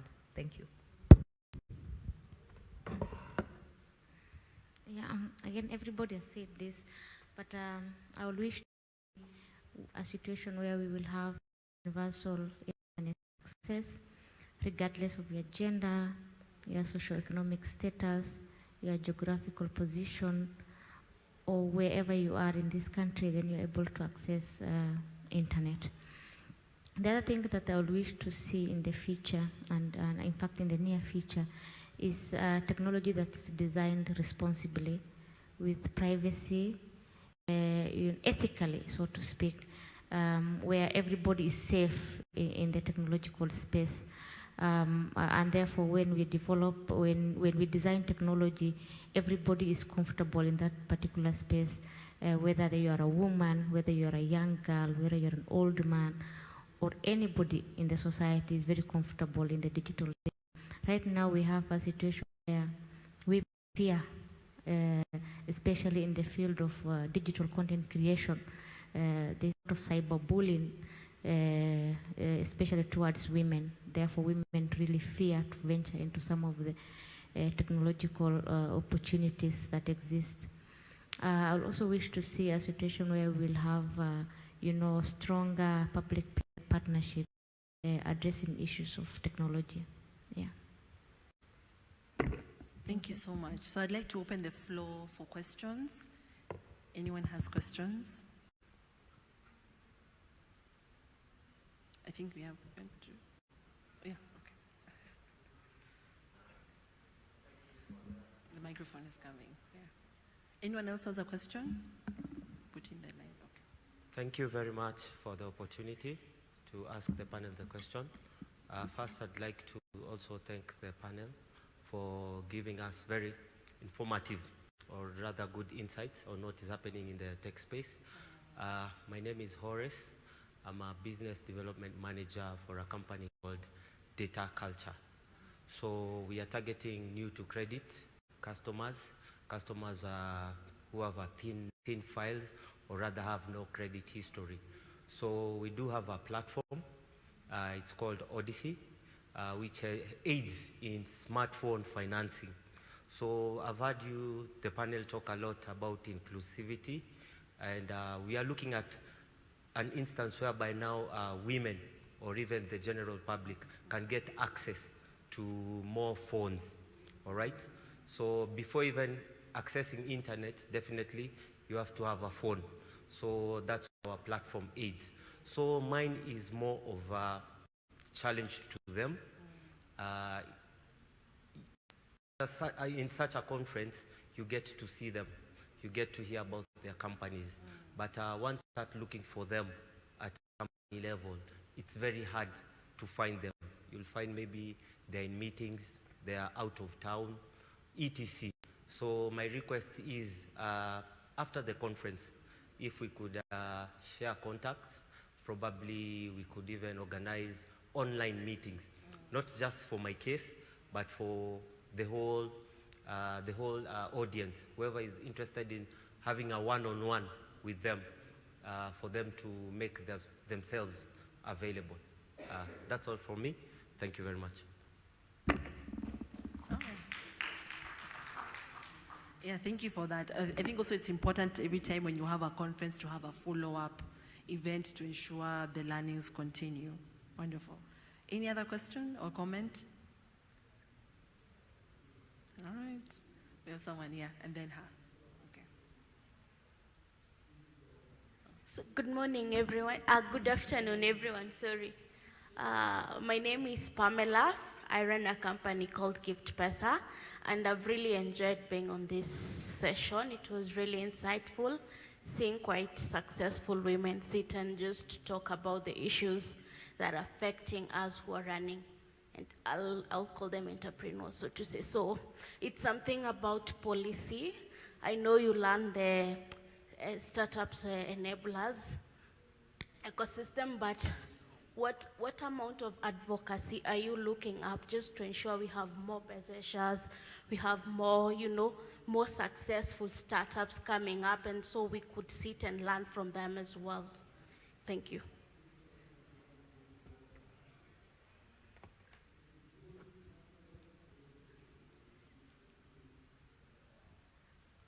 Good evening. So my name is Albert. I work for a company called Double Feather Partners. So for me, I'm so happy for the discussions. We've learned a lot. My only comment in terms of a lighter note is how far are women going to support each other? We've seen so many companies, especially young startups, where the founder is a lady, but almost the entire staff are men. So how far are we going to support each other as women in this digital inclusion service? Thank you. Thank you for that. We also take hard questions. Right, Hilda? We take hard questions. Any other question? Okay, so as maybe we'll wait for maybe two more. So speaking on the aspect for ASEC, so even the reason why ASEC formed in 2018, and Hilda's mentioned we had our first tech and community hub, which was called iHub at that time in 2010, was that we face a lot of challenges when supporting entrepreneurs, more so on the technology side. So you'd find the other SMEs were more supported by the government, whether it was funding. You also had banks that had designed different products for them, which also was understandable because the SME sector has been there longer. I think even it predates the third industrial revolution, But startups was coming up because of the technology adoption, which really was penetrated in Kenya when we had our first sea cable that was laid. So even looking at the time between 2010 to 2018, when ASEC was formed, we faced a lot of challenges with regulation and also how to protect investors who are coming in to fund the early stage startups. There were actually no incentives to attract them, and most of the time it was private sector leading that discussion. And even what happened when we first formed ASEC was that we started developing the startup bill that Hilda mentioned, and that was a private-led initiative because we understood for Kenya to really attract the right type of investment and even supporting these startups to grow and scale, there is need for a policy regulation or a framework or even some sort of incentives that can be embedded. So fast forward, now we are 5 years in the association. We've done a lot of work. Currently, as we speak, the startup bill has already been uptaken by the ministry, which is still ongoing discussions. So that already is a win, whereby a private sector initiative has now been taken up by the government as its own initiative, which is actually a public good for all. So that is one. The second thing is that we've also been able to do at a national level is have county engagements, because we understand that startups are designing products and services that are tailored either to the grassroots community or for a national focus. We go to where they are. So what we've done as ASEC is actually map out all incubators, accelerators across the country and supporting startups to access that kind of incubator to support them to grow. Currently, as we speak, we have over 100 what we call entrepreneur support organizations that are placed all over the country. So if you go to Turkana, we have Startup Lions. If you go to Wajir, we have the Northern Innovation Incubation Hub. We have Red Cross that has started to support entrepreneurs there. If you look at Nairobi, we have also hubs. Central Kenya, we also have. So if you're looking at the geographical mapping of Kenya, we actually have these entrepreneur support organizations that can support them. Now, looking at the actual startups and how we're actually guiding them, we've tried to link up our own community with the community of investors to now have concrete discussions about how can we design investment packages that can target the low ticket sizes. That's looking at 250,000 USD down to 50,000 USD. Because even if you look at your own business, you need that startup capital or even the catalytic funding of even just 50,000 USD just to help you unlock to the next level. So we have those discussions with them, and naturally they have borne fruit. The other thing that also we're doing now is designing a collaboration framework whereby we're support organizations, we're looking at the startups, and also we're looking at other about harmonization, investment side, how do funds or the different partners to actually collaboratively work together. Can we see a scenario where a bank can co-finance with another investor to bring more money into the startup? So those are things that are currently ongoing. It's a journey, and that's why strategic partnerships and collaboration are so important. And even you being part of this conversation, it also helps you to know that things are out there and they're happening.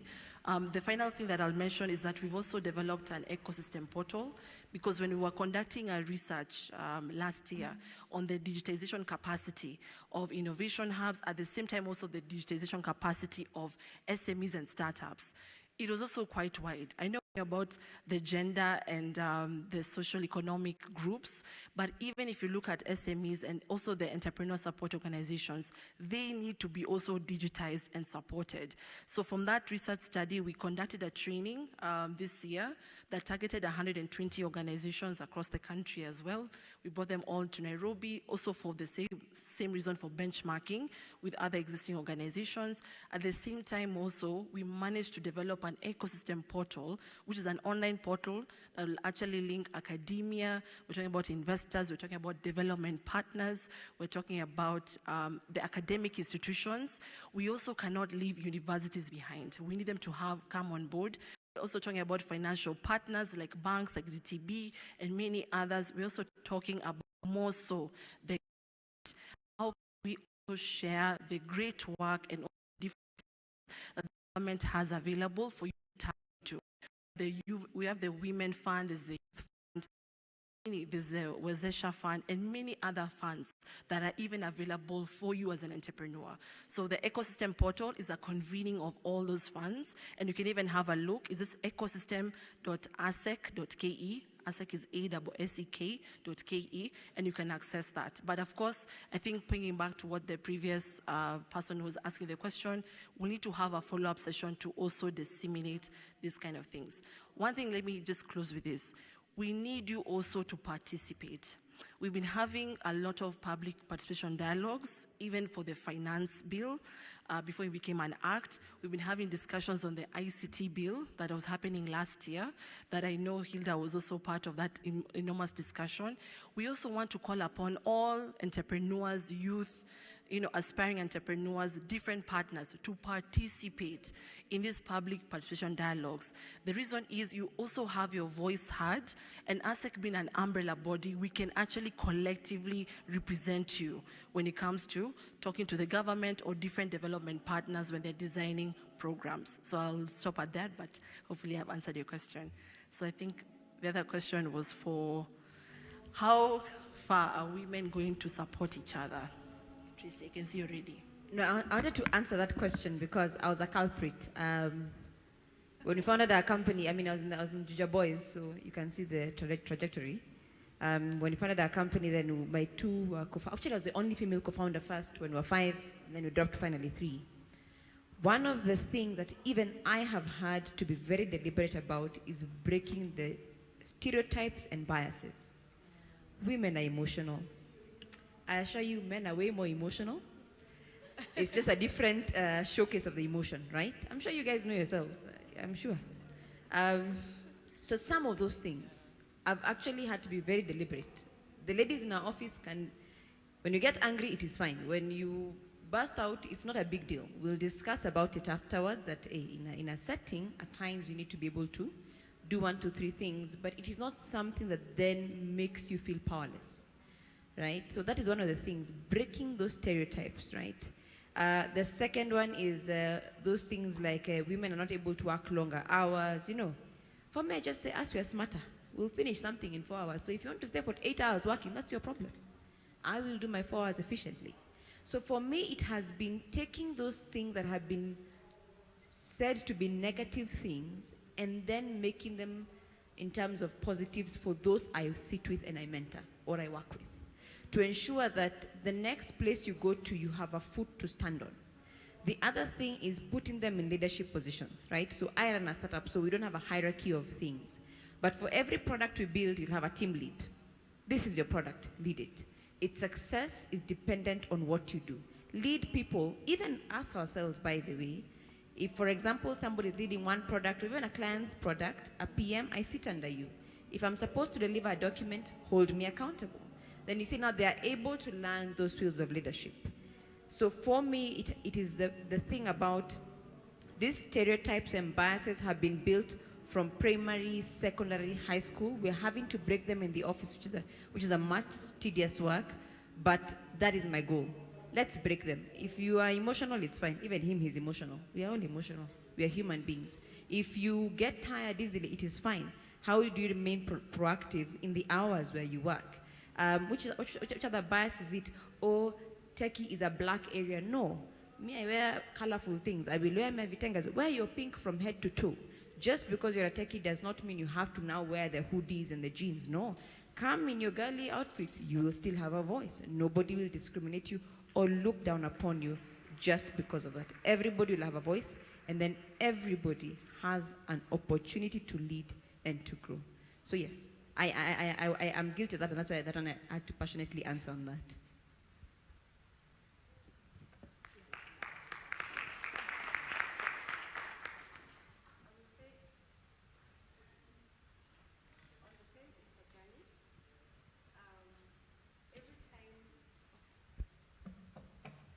It's a journey.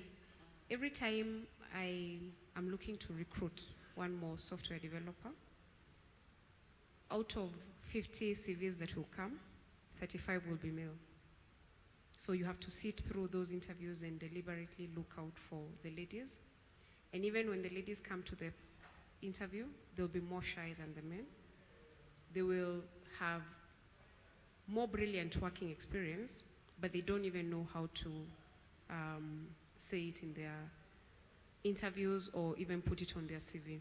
So you have to deliberately fish them out. And when you do, you also have to deliberately babysit them. We will call it babysit them, so that they can enhance their brilliance. Because at the end of it, I have realized it's more of a joy to work with the ladies than the men. Not that I don't work with men, I work with men, a lot of them.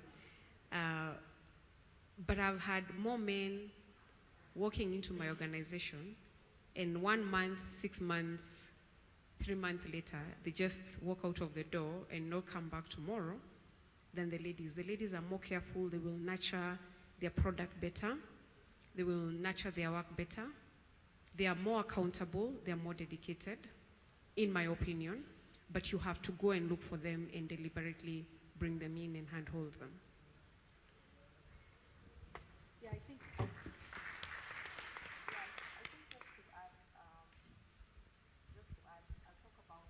I'll focus more on what am I doing as Hilda. I think, the gentleman there said, we're not available. But the truth is, running a business is not easy. Yeah.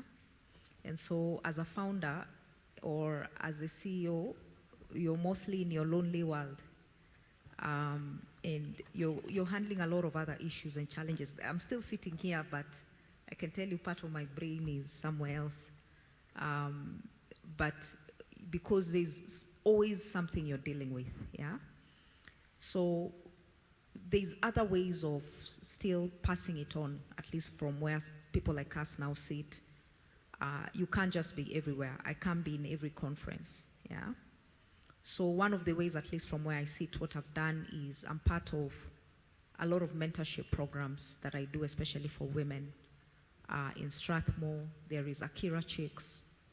If you've heard of them, there's a lot of initiatives, Code for Women, and many, many others that I get to be part of, to just mentor, continue to mentor young women. There's a lot of women who reach out to me for advice on LinkedIn or whatever forum. I still respond. I really try as much as possible to respond. Sometimes I'm not the right person to advise them, and I know someone who is better than me in their field, so I recommend, go and talk to so-and-so, let me connect you to them. So I think for me, mentorship has been one of the ways I've given back, and it's in different forms. It's not the conventional way of let's sit together.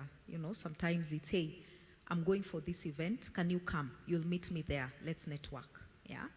Sometimes it's, hey, can we meet in this event where I think you will also benefit, or can you come, or can you go for this session, you'll meet other women. So I think mentorship remains as a key way for women to continue to support each other. I think also as part of passing it on, those success stories, there's many ways to inspire people, but I think if we can put more success stories on the map and say, talk about our failures. Sometimes we talk about only the successes, but I meet so many of my mentees, and the first thing I start to tell them is the hard things and the failures, and they ask me, wait a minute, but you're not talking about the successes. And I tell them, because I want to explain to you the process. Because people can talk about the outcome, but if you don't talk about the process, then we are lying to each other. So my focus in a lot of my sessions has been my failures and my challenges and some of the things that I need support and help. And I think that way I've been able to really help other women to also understand you don't need to fear. You don't need to fear the challenges when they come. You don't need to walk away because now you're facing talent issues. Like right now as we grow, our biggest challenge has been people. How do you continue to build a very good team as you grow a company and scale? That's a big, big challenge. Not to say that there are not people out there who we can hire, but also, as she said, the quality of people, sometimes it's a big issue in this industry of ours. So we continue to do that. We continue to look for partnerships, but more importantly, just making sure that you're also in the right place at the right time as a woman is really important, because that's where it starts. Yeah. Oh, we have one more question, yeah. And even as she's getting the microphone, I just want to also add, by nature, myself, I'm normally a challenger. So when I normally hear those questions, I wonder who actually came up with the narrative and said women are their worst enemies? Who actually said that? Because the challenge with our society today, and it's actually become even more prominent with the digital space, is that we like forwarding those kind of notions, phrases, notations, and we share it over and over, not only even to our community of friends, but even to our children, our nieces, nephews, so it becomes something that catches wildfire. So my first question is, who actually said women are their worst enemies? From my own experience, I'm part of so many women groups. One thing about women is that we like being together. We're in many groups together, we talk, maybe not always about business, but we talk about many things. So it's always how can we use this community to also build each other up and actually maybe perhaps start talking more about business. How do we start supporting each other, not only on our social challenges and problems, but also now starting to think about how can I open the door for the next woman. One thing we try to do actively at ASEC is that even our board is more women than men, which I think is a great thing. The second step to that is we actually seek each other out. For example, if an event is happening, and like what Hilda said, be in the right place, we share it out. Again, also we're inclusive, we include both men and women, but also I know recognizing women are generally shy just because of the background that we're coming back with. Remember, if you trace all the challenges back into the Industrial Revolution, back into the first agrarian revolution, most women were based in the home. They were never in business. It's only now in the third and fourth Industrial Revolution that you start seeing women coming up. And that is also not a bad thing.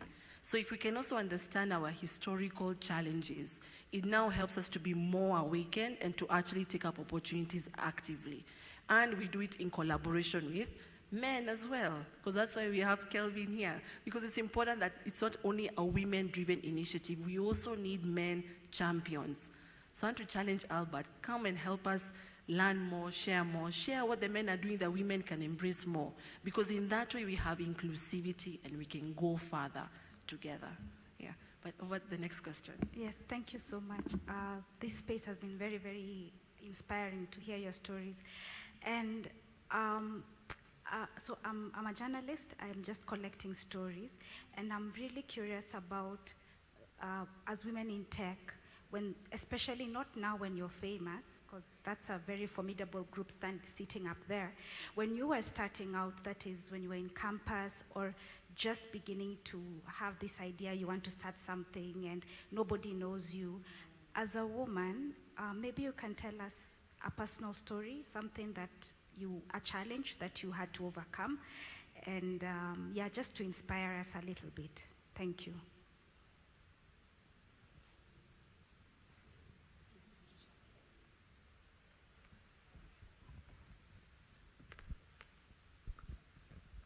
My apologies for always starting these conversations.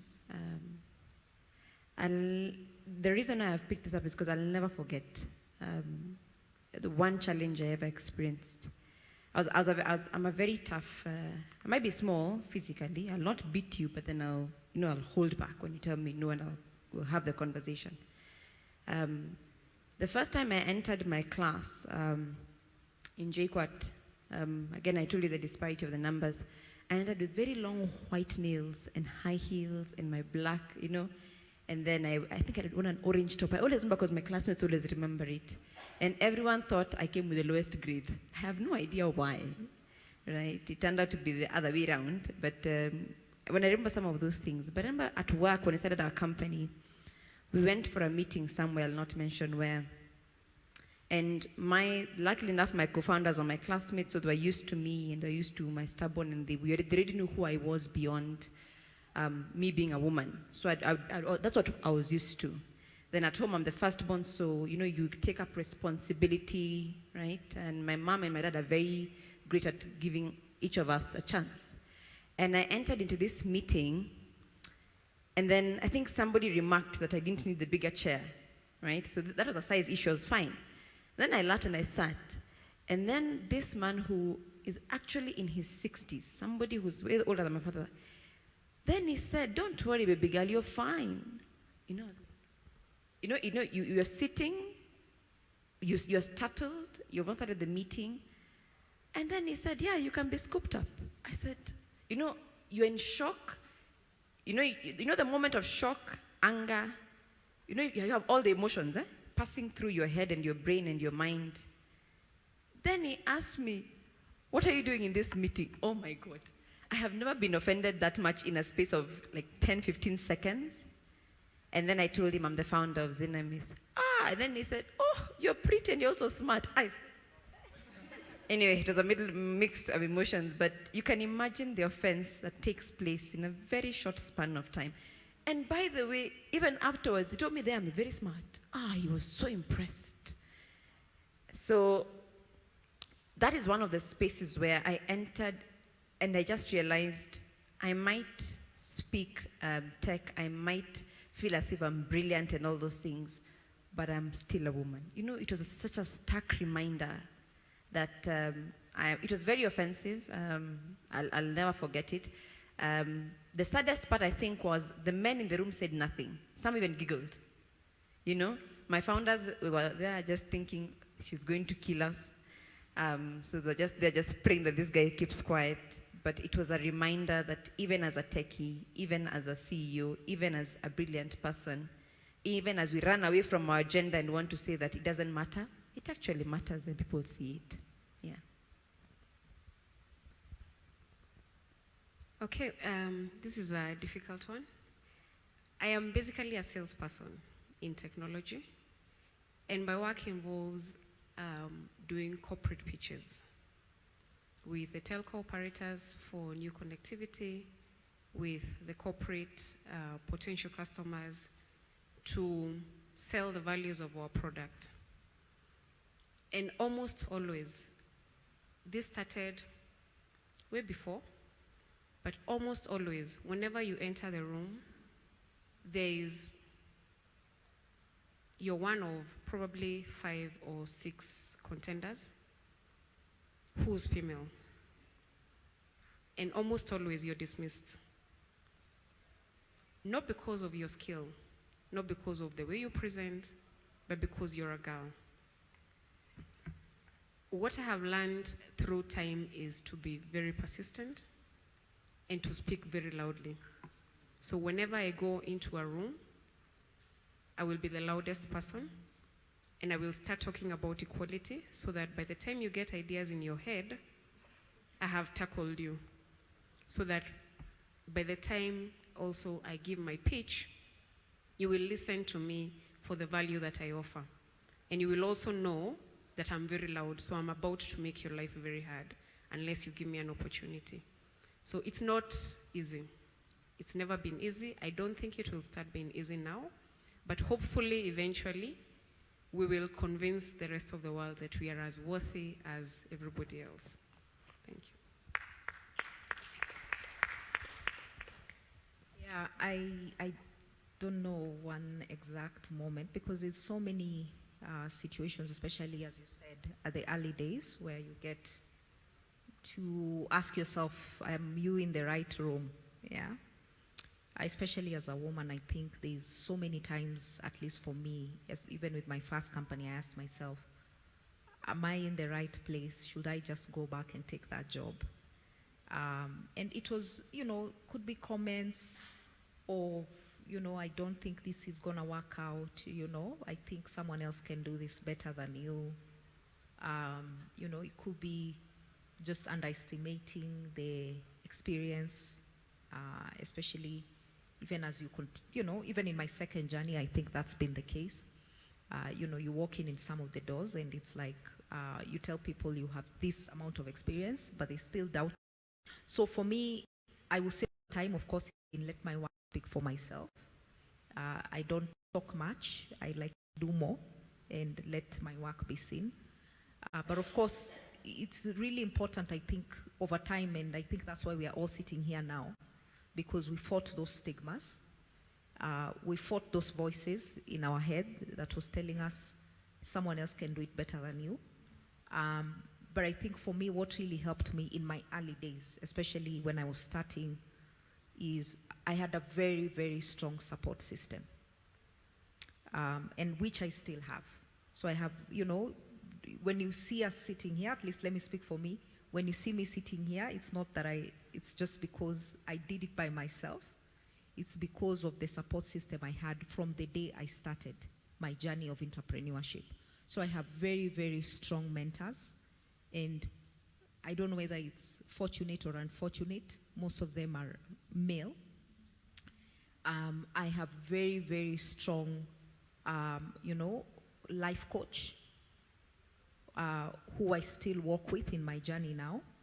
And of course, my family as well, and my partners and people I've been part of.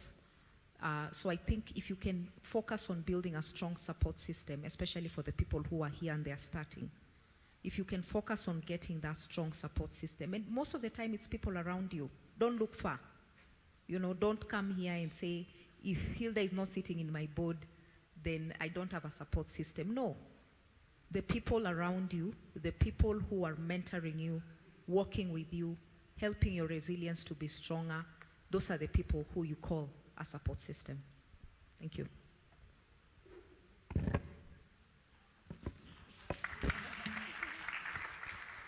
Thank you so much. So given the time, allow me to end the discussion there.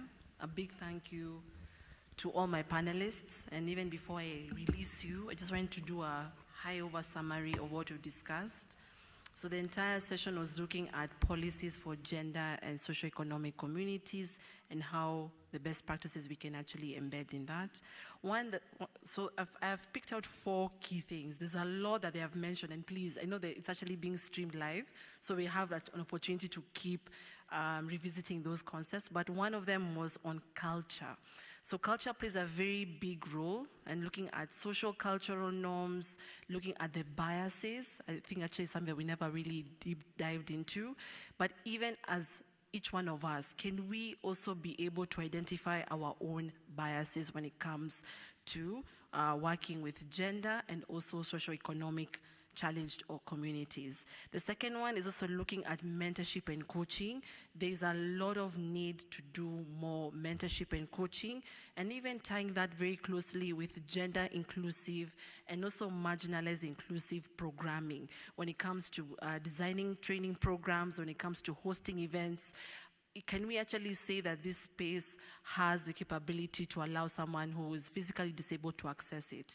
So how then do we design spaces? How do we design our programs? And even us as entrepreneurs, how are we also designing our products and services to ensure many people can actually have access to them, no matter where they are? And that ties in very closely with inclusivity. So with technology, we are actually promoting inclusivity. No matter where you are, you can actually access internet. If you have the device, you can access an opportunity from across Kenya or across the region or across Africa or globally, and that already is an opportunity that is given to all gender and also social economic challenged communities. And the fourth one, of course, is looking at partnerships and collaboration. We need to actually leave, I'll borrow Hilda's words, leave our ego, leave our logos, and our interests behind, because in that we now start tackling the main big challenge. And remember, Kenya, if you look at it, we're strategically placed within Africa. We have a very progressive president who is really selling the African narrative. How are we tapping into that, and how are we also thinking Pan-African? So there's need to really tap into partnerships, but we can only do that if we leave our egos behind. Finally, I just want to encourage each one of us to be champions. Whatever you're doing, whether you're a student, you're an investor, you are a trainer, a coach, you're providing financial services, what can you do at an individual level to encourage more digital inclusion within the gender and also socioeconomic communities? We all come from different backgrounds and different counties. How are we supporting that to happen and see that through? So I just want to say a big thank you to all my panelists for making their time and also being vulnerable to share their insights and their journey as well. A big thank you to each and every one of you also as well for staying behind and also being open to listen and having this tough discussion. And finally also to the larger partner, which is Nairobi County. We really want to thank our governor for actually organizing this Innovate Nairobi. It's the first ever of its kind, and we really want to appreciate that for organizing this platform and convening all of us, because none of us actually paid entrance fee to access this opportunity. And that already is reducing the barriers of information for all stakeholders within Nairobi to participate in the Innovate Nairobi event. So a big thank you, and I can allow my panelists to exit as we give them a round of applause, kindly. We continue clapping until they sit. They have put in a lot of work.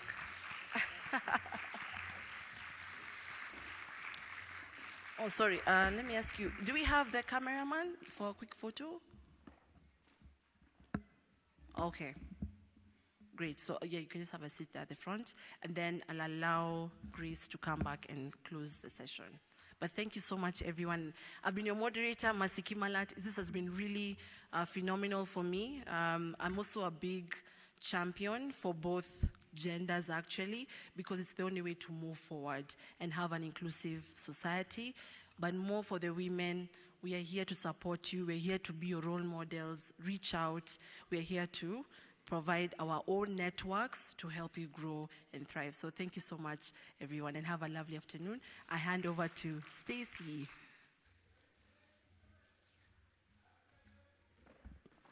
Hello, everyone. My name is Stacy Nduta. I'll please, request the panelists to return to the stage for the quick photo, because this will be the background. Kindly. Thank you. Another round of applause as they make their way up. I would like to first and foremost appreciate Mercy so much. As members of ASEC, Kayana, we have really benefited in terms of collaboration, which has really been emphasized. It's okay, come up. Easy come, easy go. That's just how you live. Oh, take it all, but you never give. Should've known you was trouble from the first. So don't hesitate to look at the photographer in yellow. Why were they open? Gave you all I had and you tossed it in the trash. You tossed it in the trash. You did. To give me all your love is all I ever ask. 'Cause what you don't understand is I'd catch a grenade for you. Throw my hand on a blade for you. Thank you so much. Thank you. As we catch grenades,